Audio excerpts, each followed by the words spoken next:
what example can you share that would illustrate that you understand the pain and the pinch that Canadians are feeling at the grocery store when they're doing budgets? How does it look in the Freeland household when we're in a cost of living crisis?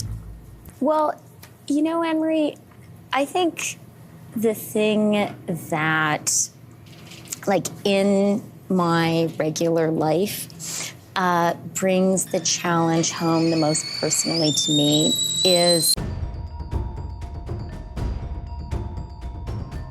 Good evening, you're watching government-funded news. Environment Minister Stephen Gilliebelt announced new rules for car makers while at a press conference in Toronto. By 2035, 100% of new vehicles sold in Canada will have to be electric or at least hybrid.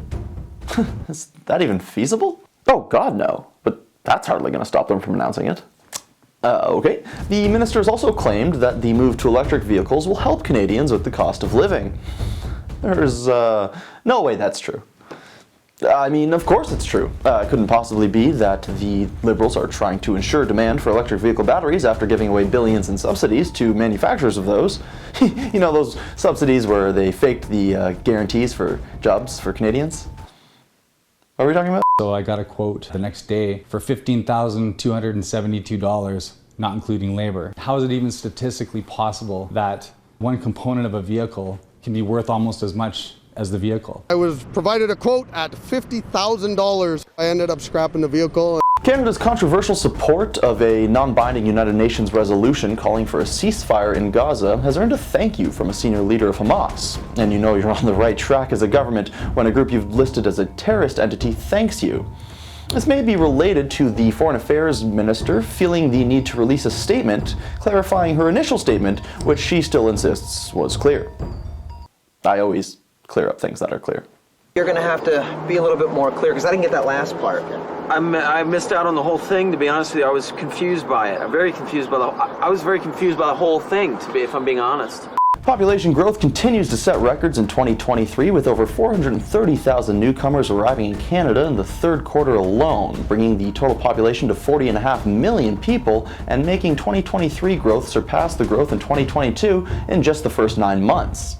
Now, some might be saying, well, where will all these people live and what will this do to the already sky-high cost of housing? Well, those people are stupid and their concerns are misplaced because the Prime Minister has already said they've made commitments which will add about 300,000 units in the next decade.